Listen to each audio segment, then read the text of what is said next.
Good morning, good evening, whatever time of day it is for you. Welcome to this thing that I do called Thor's Entertainment. I am Thor, and today I am picking up a new playthrough of another Mortal Kombat game. I will be playing through the story mode of Mortal Kombat 1. Now, Mortal Kombat 1 is, as of right now, the most recent Mortal Kombat game, and unlike the previous games I have played through, there are no DLC story modes available, at least not yet. So I'll only be playing through the standard story mode for Mortal Kombat 1 even though there should be a DLC story at some point in the future. Whenever that comes out, well, we may be revisiting this and then also playing through that.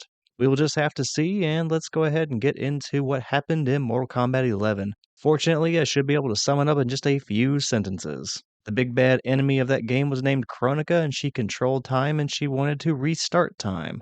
The heroes did not want that to happen, so they fought back. In the end, she did screw up time, but our heroes ended up defeating her, and Liu Kang gained the ability to control time in her place. He went ahead and tried to do that, but apparently he was lacking the important relic needed to do it, so he was going to end up screwing everything up. And he found that out from Tsung, who was kind of stuck in purgatory until the exact moment when Liu Kang needed that information. So Tsung went ahead and found the relic that was needed, but rather than give it to Liu Kang, he intended to use it himself in order to restart time in his image. This led to a conflict between Shang Tsung and Liu Kang to determine who would be the one to control time and then reset the timeline and try to fix everything, or more specifically, recreate existence in their image, since there was no truly repairing the timeline that had been damaged. If Shang Tsung won, he was going to be some tyrannical leader of the new era. If Liu Kang won, he was going to be more of a benevolent god, and he was just going to oversee existence going forward, just making sure that it didn't end up as bad as it once was. Now, we did not get to see exactly what the true ending was in Mortal Kombat 11, we just knew it was one of those two. So we'll go ahead and jump into Mortal Kombat 1 and see in this reset timeline which one ended up being the true ending. I'll go ahead and play the opening cinematic for the game whenever you first boot it up, and then we'll go ahead and go into the story mode immediately after that.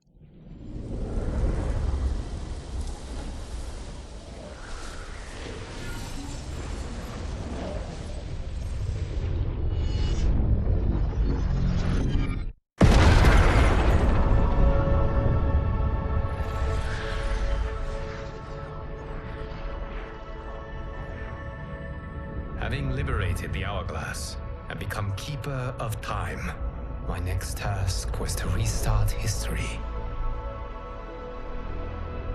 Not beholden to past events, I was free to craft a new era. It was with humility and restraint that I approached this blank canvas. After careful preparation, I began work, painting over the darkness. After eons passed, I sketched out the realms. After eons more, I brushed them in with life. In my new era, all beings will have the opportunity to find peace. Whether or not they do will be their responsibility. For my power only permits me to begin this endeavor. It is the duty of mortals to finish it.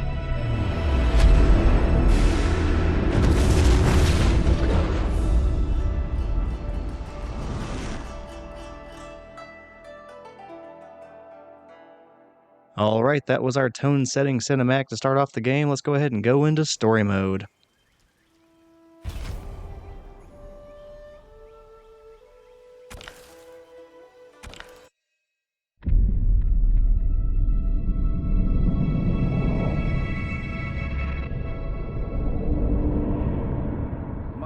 Your patience is about to be rewarded, for I have saved the best for last.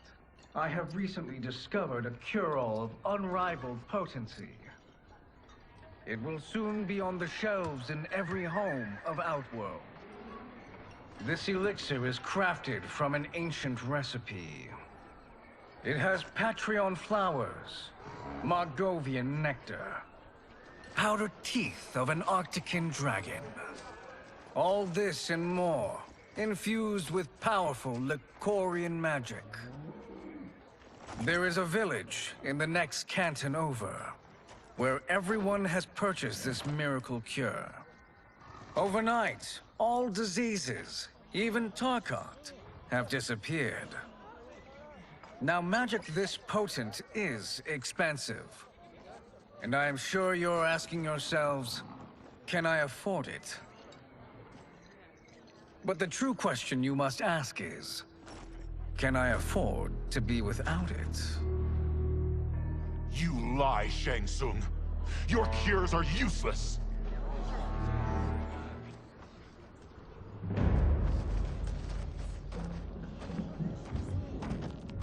I'm sorry. You are? Someone fool enough to have believed you. My daughter was dying when you came to my farm. You promised a miracle, and I gave you all I had. But only days later, she was dead. That is impossible. My magic could not have failed her. There was no magic! I took your elixir to an Imperial mage, and you know what she said?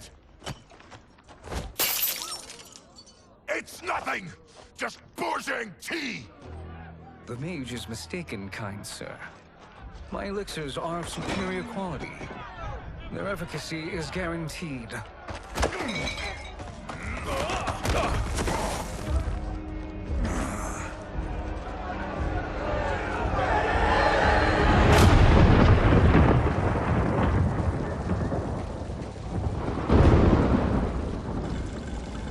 Well, I guess it is safe to assume that Shang Tsung was not the one who made this timeline.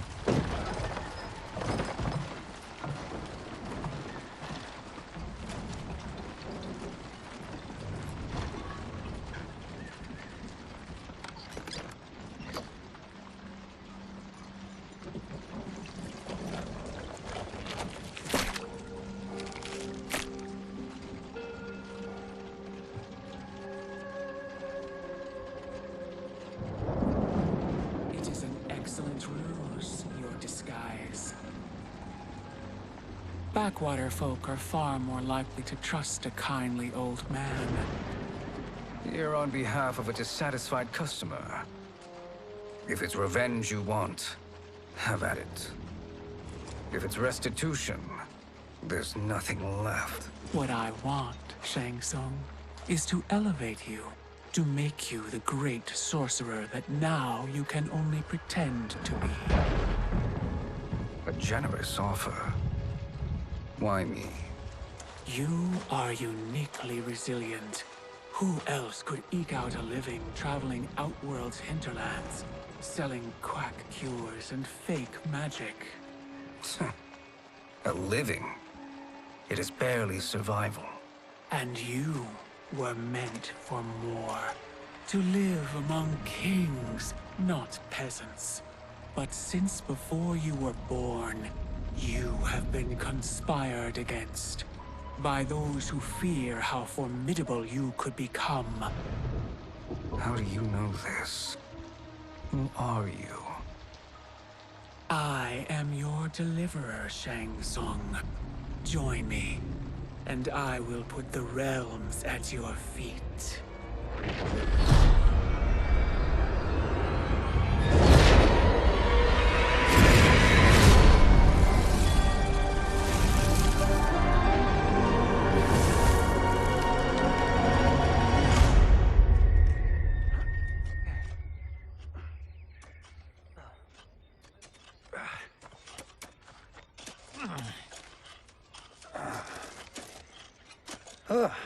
This is a good harvest, kunglao.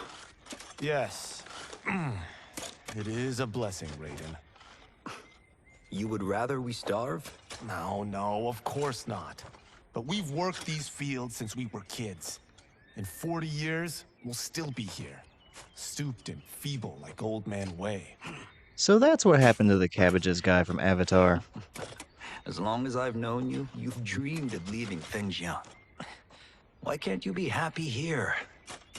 Our ancestors fought in great wars. They died with honor and glory. Stories of our great adventures will be passed down for generations. It may not be glorious, but what we do helps the village thrive. I know. But is it so wrong to want some excitement? If that's what you want, may I suggest a bet? Dinner at Madame Beau's tonight. Last to fill their cart pays. You work faster than me? Ha! Since when? You're on, Raiden.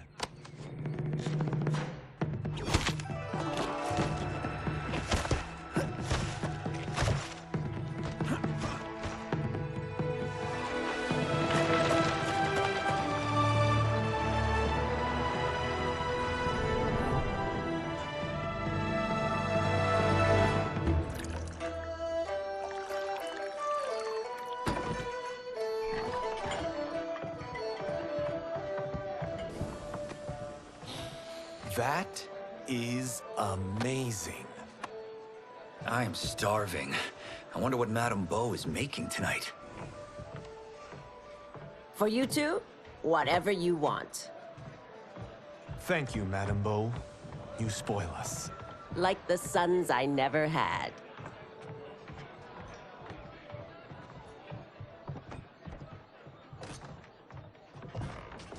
Have you two been practicing my lessons? As we can. The harvest leaves us little time for martial arts. Since your first words, kunglao, you've mouthed nothing but excuses. If you fail to prepare... Your preparations will fail you. Good. You haven't forgotten. But we'll see if I make you anything special tonight. I'm glad you're paying. Madame Bo might just pad the bill with her anger. I am paying? You finished work last. But I delivered my cart first. Delivered? Huh. The bet was filled. That's not what I remember. So that's how it is, eh? What do you say we settle this man to man? Hmm?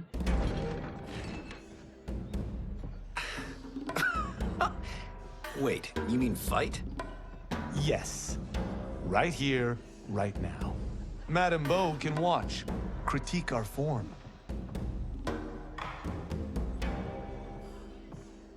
Best 2 out of 3? Fair enough. We must be careful. Madame Bo will kick us out if we break something. Oh, this won't last long enough for that to happen. You will be down in no time. Action! For the first time in any Mortal Kombat story mode that I have recorded so far, a member of the Cage family is not our introductory character for Chapter 1. Instead of them, we are getting Kung Lao as our tone-setting character. And on top of that, we are getting a new version of Kung Lao. This may be the only time I have seen Kung Lao as anything other than a monk. Instead, we get to see that Kung Lao is living reluctantly as a simple farmer.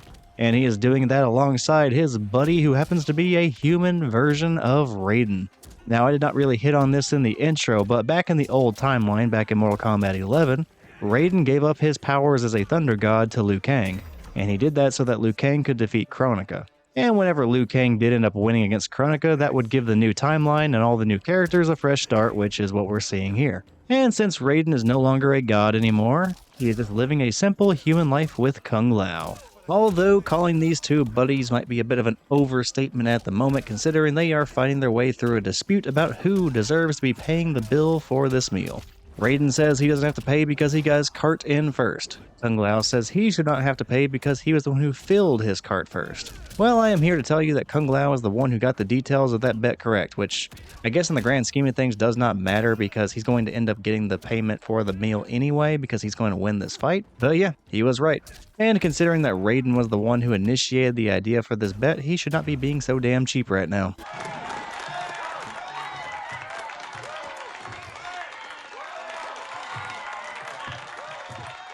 Haven't beaten me yet. The day's coming, Kung Lao. Keep telling yourself that.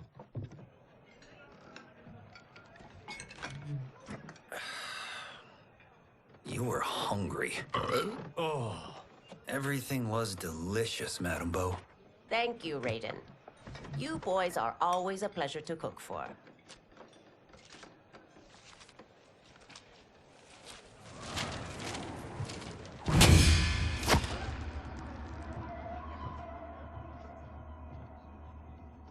Madame Bo, the Lin Kuei await your answer.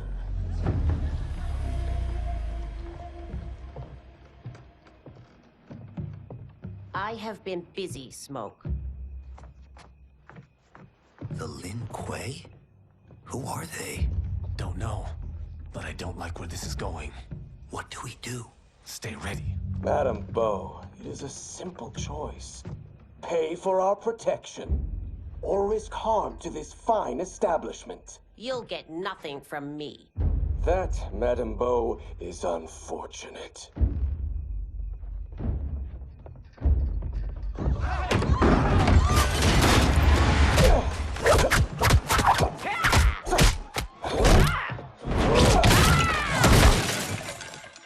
Madam Bo!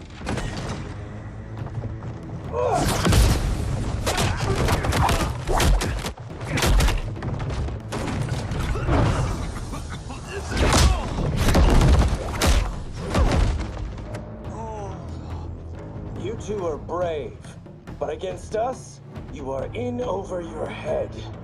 We don't care who you are or who you are with. You will not menace Madam Bo. Action! Another character we got to see in the opening cutscene was Tsung, and he was not faring as well as Kunglao and Raiden in this new timeline. It turns out he has become a snake oil salesman of sorts, and he is traveling all throughout Outworld and just deceiving people for money. Now, I personally think this is kind of an awesome scenario for Tsung because back in the old games, it never really felt like they went into any sort of great detail about the kind of life that Tsung was living before he became a sorcerer for the old game villains. Seeing him as a traveling con artist makes perfect sense for his personality though. And it is kind of funny seeing him sell fake magic to people whenever other versions of himself, like in other timelines, all of them were able to use very real magic that was actually very powerful. But if you remove all that, I could see this con artist version of Tsung being the kind of person that he was before becoming a powerful sorcerer. So like maybe this is actually kind of what he was like in the old timelines before he managed to learn how to use magic. Keeping that in mind, we saw the Kronika villain promising Tsung great power, so maybe he will have the opportunity to be a big bad villain again. And that is also kind of mention-worthy. We got to see Kronika being the one who introduced herself to Tsung and then offered him great power. Now, that's kind of interesting because, well, we saw Kronika die in the last game. Like, multiple times, actually. And that's interesting because it was implied that she would not be remade in the new era. So it seems unlikely that Kang would have created the Time Titan that would be fighting against him again in a new timeline. So at some point we need to figure out how exactly she survived and is here now. Now who's in over his head?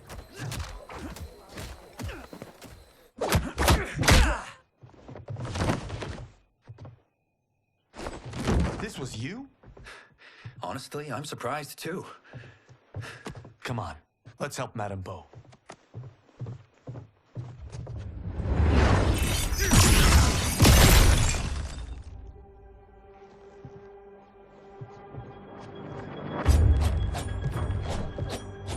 Free where you stand. How does he do that? I have no idea. You interfere with Lin Kuei business. Leave or face our wrath. Abandon Madam Bo? Not happening.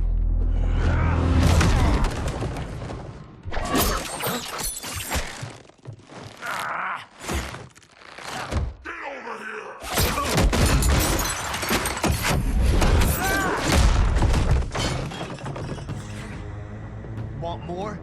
I have plenty. You should have fled when you could. Prepare to regret ever crossing the Lin Kuei. Action!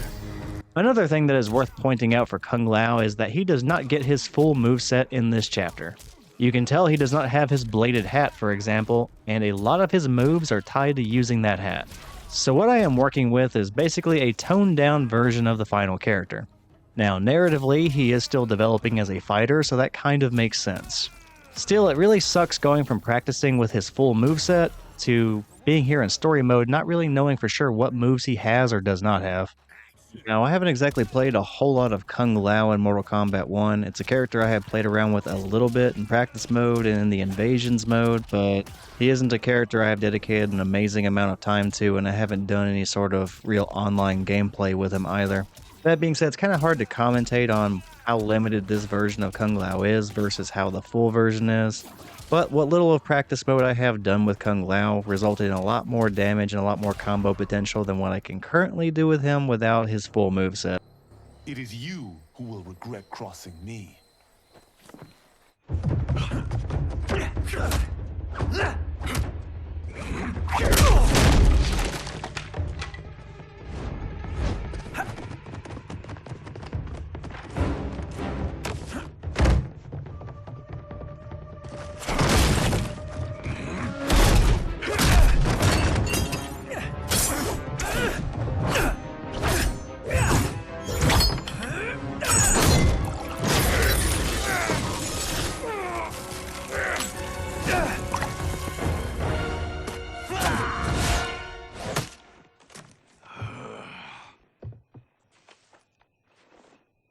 Incompetent. Oh, that works. I have had enough of you. Then go, before I put you down like the rest of your Lin Kuei. You haven't a prayer against the Lin Kuei's Grand Master. Action! Alright, time to wrap up the Lin Kuei circuit that we've been fighting through. We started off against Smoke, and there really haven't been any changes to the young version of Smoke that we saw. He's still able to transition between human and smoking form, and he is still a member of the Lin Kuei. He's also still best buddies with Kuai Liang. And speaking of Kuai Liang, he may be our biggest change so far. Kuai Liang was Sub-Zero in the old timeline after his brother Bi-Han was killed by a scorpion. In this timeline, however, Kuai Liang is Scorpion. He also controls fire now instead of ice like he did whenever he was Sub-Zero in the old timeline. Now, their explanation for that is some arcane master apparently taught him that, and that's just based on some intro dialogues. We're kind of used to seeing Hanzo Hisashi being Scorpion in the old timeline, but instead Hanzo is MIA in this story mode, so yeah, we get Kuai Liang being Scorpion. Oh, and speaking of Bi-Han being the original Sub-Zero in previous timelines, since he was never killed by Hanzo in this timeline, he is still Sub-Zero. And he's going to stay Sub-Zero all throughout this game, which is kind of awesome because at this point, Bi-Han has been Noob Saibot in way more games than he has been Sub-Zero. So I kind of like the throwback that we are getting and getting to see him be Sub-Zero one more time. Are you sure you're a Grandmaster?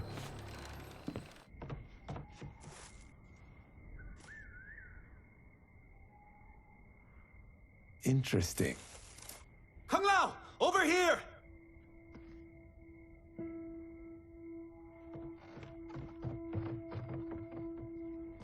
Madame Bo. She's out cold. Oh no, is she? Dead? Not yet.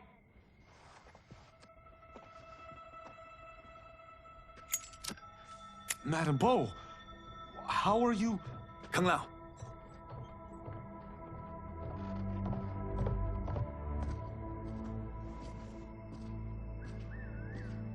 So, Madame Bo, are they ready? A bit thick in the head, perhaps. But they are ready. His eyes are glowing. I am Lord Liu Kang, God of Fire and Protector of Earthrealm. God? Earthrealm? Madame Bo has been preparing you for this moment since you were boys. Today, you have proven worthy of joining my champions. This fight was a test. Of your ability and character, yes.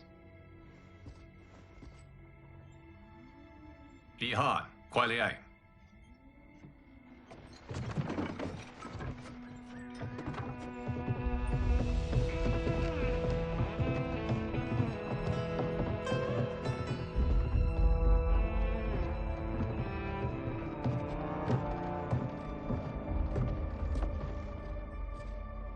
So these two aren't thugs?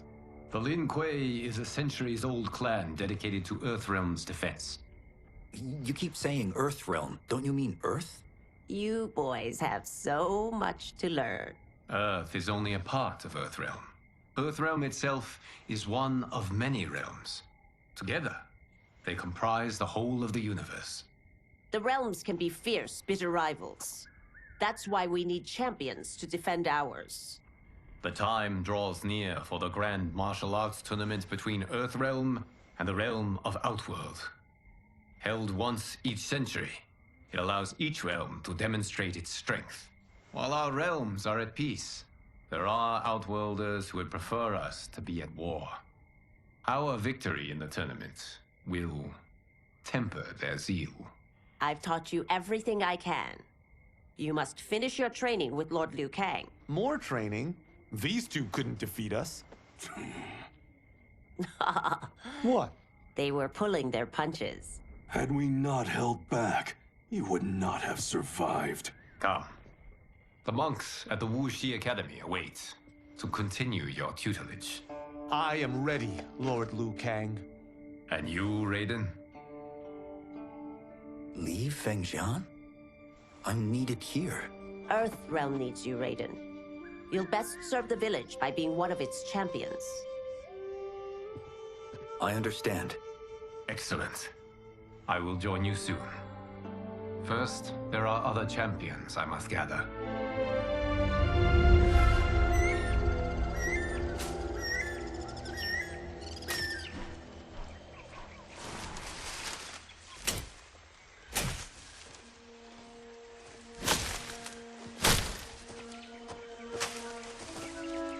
We're off the map. We should go back, recheck the route. It's this way.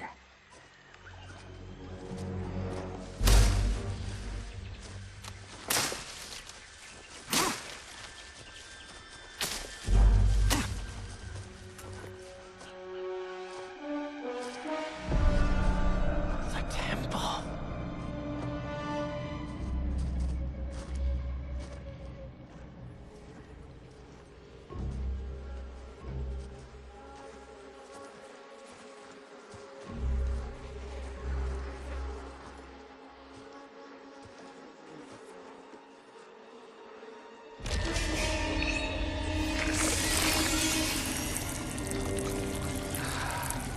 God damn it, Alessia.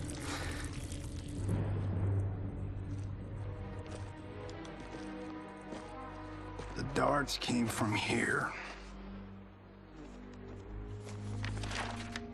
Can you open it?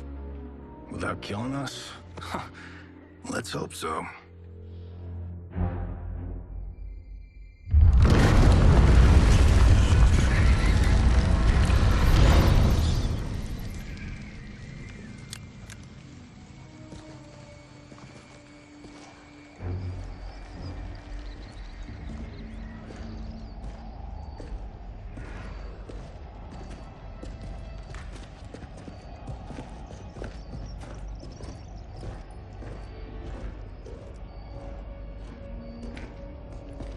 Turn them off.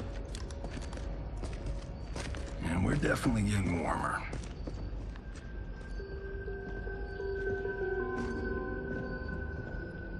How are these still burning? Oil bubbles up from the ground. The chamber channels it somehow.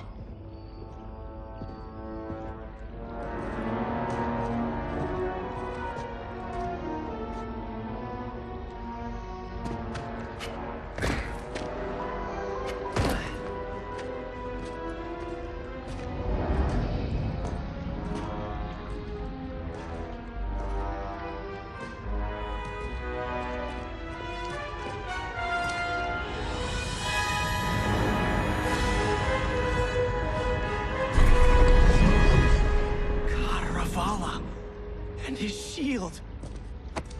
What?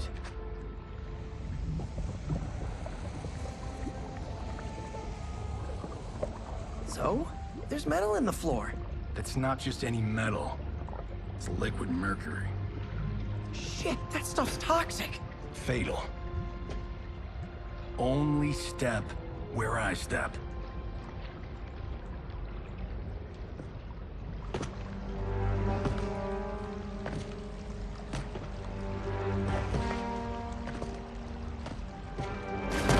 What did I say?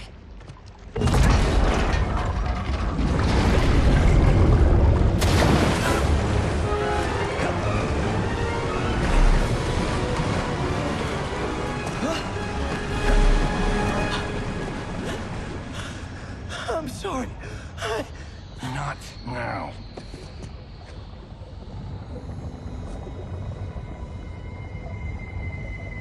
Get out the explosives.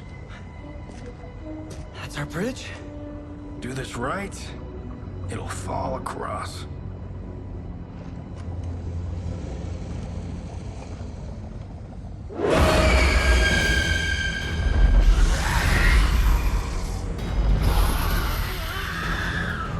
Kalima? Is it real?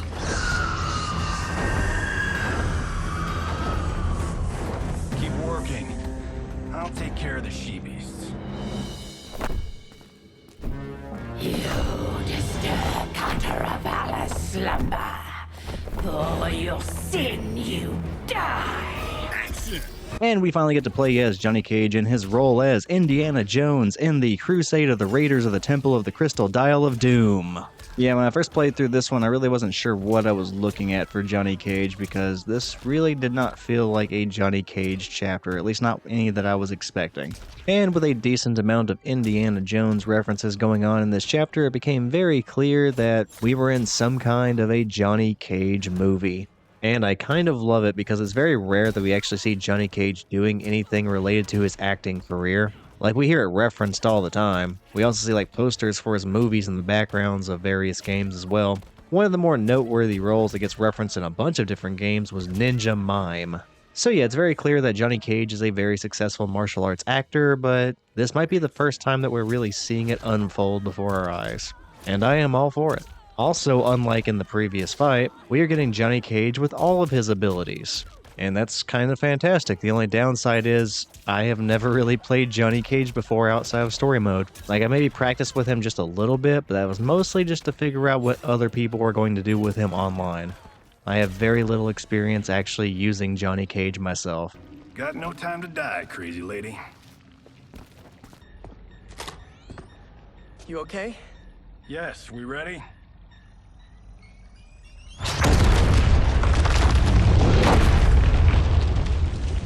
Physics for the win. Let's go.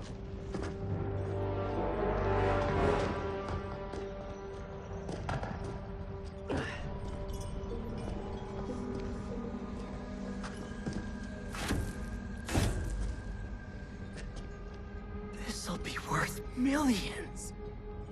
It belongs in a museum.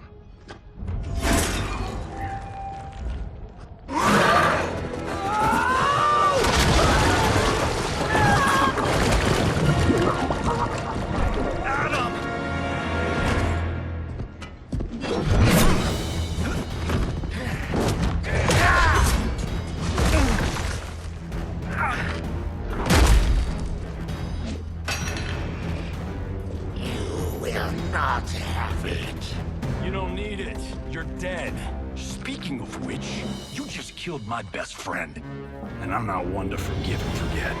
Action! So, something you may have started to notice after the last fight, and it's going to continue during this fight and every single fight that I do with Johnny Cage, is whenever I'm about to win a round with Johnny Cage, I'm going to win it with the ball breaker, the dick punch, you know the one. Yeah, I'm going to use that special attack every single time I'm about to win as Johnny Cage, and we're going to try and take every single round that we win with Johnny Cage with the dick punch. And with that in mind, no one's sperm count is safe during this chapter. But yeah, keep an eye out for that, and we're going to go ahead and transition to talking about the opponents that we are going against in the Temple of Kataravala. Man, I hope I said that right. The first enemy we fought was something called a Kali Ma, which is definitely a reference to Temple of Doom. But yeah, you could kind of tell probably that it's just a reskinned version of Nitara. And now we are fighting Kataravala himself, which is also just a reskinned version of Havik. You'll see this happen from time to time in this game. It's definitely not the last time it happens, but they'll take the main roster characters, kind of put a new skin on them, and rename them as something else. Which that is fine, because it kind of works with the theme of what we're doing here, where Johnny Cage is just shooting a movie going against some villains with similar themes to villains we're going to see later on in the game. Now where's that shield? I am not yet defeated. Yes, you are.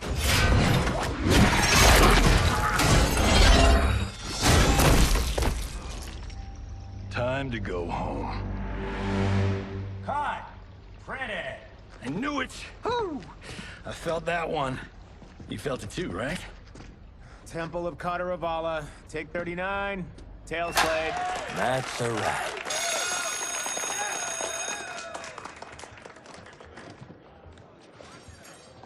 Steven, this was fantastic. Thank you. Oh, just like the old days. And these props. Jimbo killed it. You did too, Johnny. Hey, about my pitch.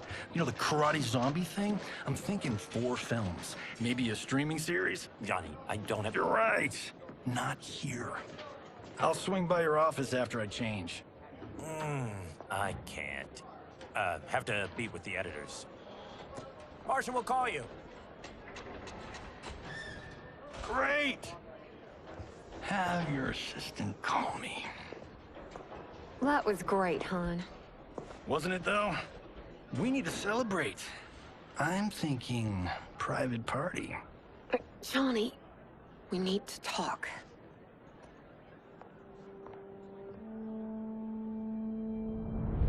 You're not the martial arts megastar you once were, honey.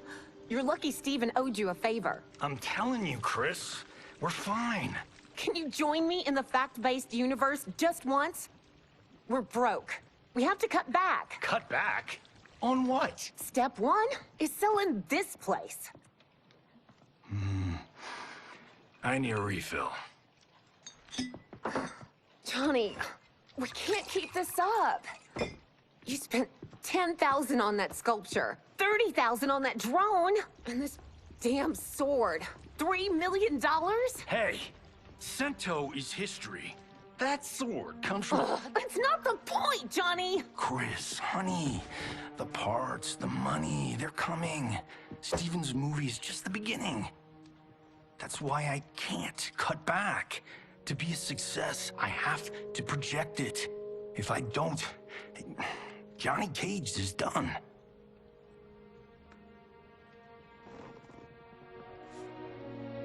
I didn't marry Johnny Cage.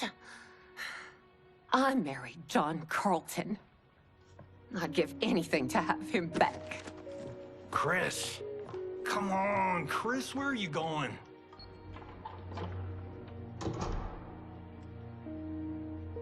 Fuck!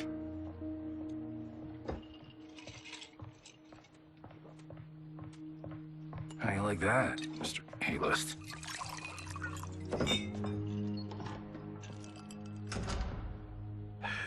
Thank God. Oh, Chris, honey,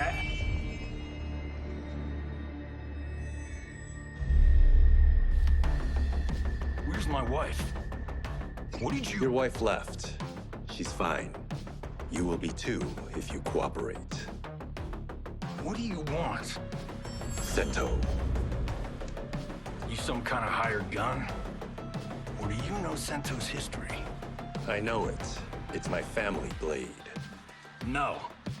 No way you're Tyra clan. They've been dead for centuries. Not dead. Hiding.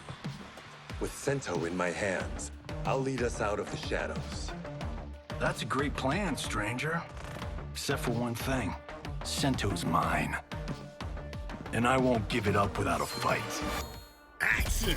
Even during a second playthrough, it is taking some getting used to when it comes to Kenshi not being blind and actually having, his eyesight and not using a blindfold. After being in almost every single Mortal Kombat game since Mortal Kombat Deadly Alliance, you kind of get used to seeing him blindfolded. But it is a cool new look, and I do like the new backstory for Kenshi, so it's a welcome addition. But we'll get to talk about Kenshi later. Let's go ahead and focus on Johnny Cage. So yeah, we get to see that Johnny Cage is actually married in this story, and, well, that's probably coming to an end very soon. Now, I don't think that was a detail in any of the previous timelines, but if it was, okay, cool. Nice to see it actually being brought to life here. I do like this little detail about his marriage kind of falling apart and his career not actually being where he really wants it to be. Because one of the things that really always stood out to me about Johnny Cage that was kind of odd, even for somebody seeking a bunch of fame and just recognition for his skills, it never really fully made sense to me why the character would just give up his highly successful lifestyle and then just drop everything to do some martial arts tournament in the middle of nowhere that ends up being a tournament to the death.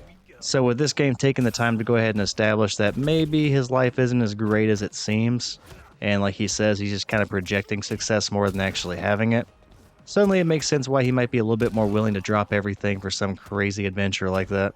But yeah, don't worry too much about the upcoming ex-wife, Johnny. Sooner or later you're going to run into Sonya Blade and it's going to be alright, man. And the streak continues, dick punch for the win. My house, my rules.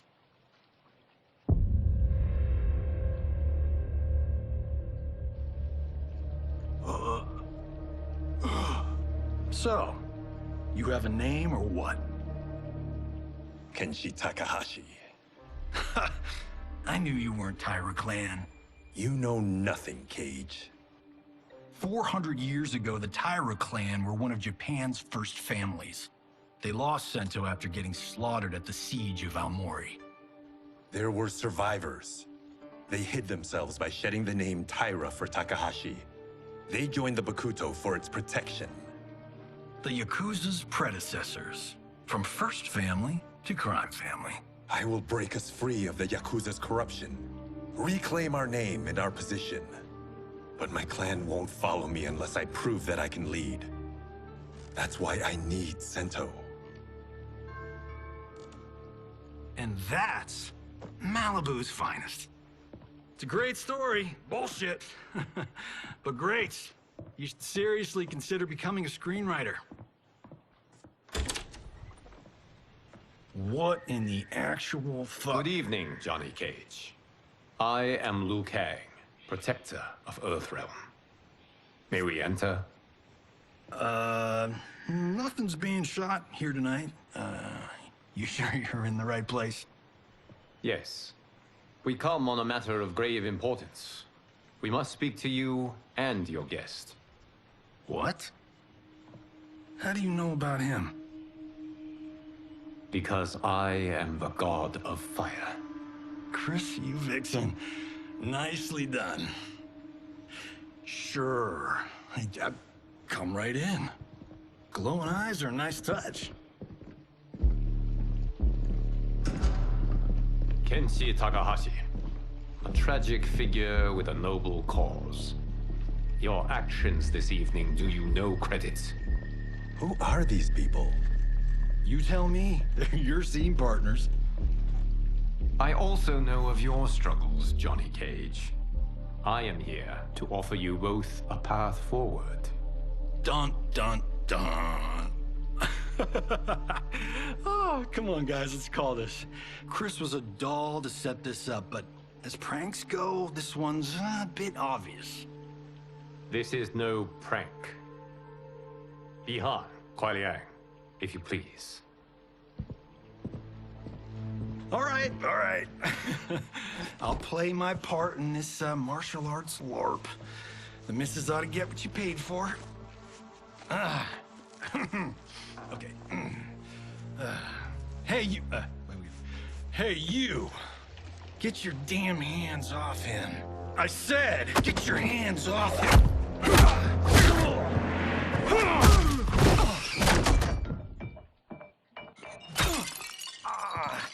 Was that necessary, brother? To put him in his place. That was a Hichuli. One of a kind. All right, I don't care if this is a damn prank. You crossed the line. Action! So one of the things I really wasn't either paying attention to or I just completely forgot from whenever I played through this from the first time to now was that Liu Kang the Fire God is over here just ringing the doorbell and waiting patiently for Johnny Cage to go answer it. And that's a really funny image in hindsight because, again, Liu Kang is a god of fire and I believe he can also open like portals to other worlds. So, I mean, he must be just a really down-to-earth and patient and just chill kind of guy. Just like, yep, I'm gonna hang out on this front porch and just wait for normal mortal Johnny Cage to come let me in. I don't know, it's just kind of a really funny image in hindsight, and I just did not really stop and think about it too much the first time I played this, or at least I don't think I did because I barely remember that being a scene. Another little detail about this part of the game that I didn't really stop and notice the first time I was playing through the game was that Sub-Zero here has Scorpion as his cameo fighter. Now there actually is a cameo fighter for Scorpion, but this story mode version of the Scorpion cameo and the actual Scorpion cameo that you can use online or in Invasions or in the tower or just any other thing, yeah, they have completely different cameo movesets. Like, I just saw Scorpion get summoned in, do this weird kick that knocked me in the air and probably could have extended a combo, but the normal Scorpion cameo does not have that move. And scene. I hope you're insured, because you're paying for my Hichuli. Imbecile! You have no idea with whom you're dealing. Enough!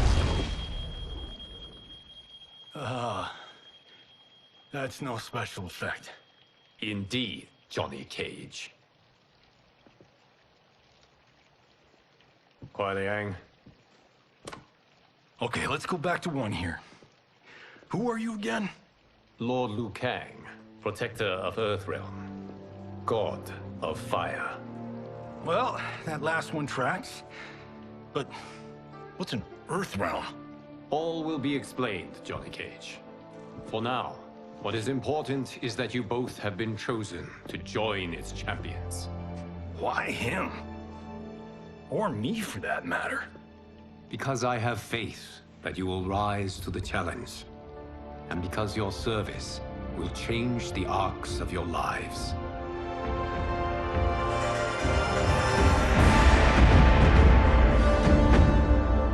All right, and this is going to be my stopping point for this episode. Ideally, I'll get 2 chapters in and keep these videos between 45 minutes and an hour long. I don't know if I'm actually going to be able to keep that format up, mostly because of the very next chapter. Now, in chapter 3, we take over the character of Raiden, and I believe Raiden's chapter is the longest in the entire game. I believe he has 7 fights total in his chapter, so yeah, that's going to be a pretty lengthy one, and because of that, in the next episode, we will only be covering Chapter 3. But as we're looking ahead to Chapter 3, what happened in this episode? Well, we started to see what exactly it looked like whenever Kang reset time and recreated the world in his image. And we got to see that kunglao and Raiden were just farmers. Johnny Cage is still an actor. And Kenshi apparently ended up being part of the Yakuza and wanting to change his family's fortunes by getting them out of it. And to do that, he felt like he needed Sento, so he went and tried to steal it from Johnny Cage. Didn't work out too good for him. Anyway, all of these characters have been recruited by Liu Kang in order to be champions for the next tournament against Outworld, the replacement for the Mortal Kombat tournament. So far, we are off to a pretty good start. In the next chapter, we'll get to see what exactly it looks like for these new heroes getting trained at the Wuxi Academy. And then we're going to continue to press on forward and get ever so much closer to the actual tournament. Oh, and also there's a little bit of a plot at the very beginning of the game where we find out that Tsung is no longer a sorcerer, but Kronika approaches him in order to try and convince him to join her and begin some sort of a plot together. So we do know some malicious crap is going on in the background, we just don't know what yet. In the next chapter, though, we will be getting closer to that plot, so until then, I hope you enjoyed this video. If you did, be sure to check out some of the other stuff on the Thor's Entertainment channel. I do have playthroughs of other Mortal Kombat games, and I also have a bunch of online gameplay where I go brutality and fatality hunting in the Combat League for Mortal Kombat 1. But yeah, that's pretty much going to do it for that summary and this outro. Thank you for watching the video. Again, I hope you enjoyed it. Take care, and I will see you next time.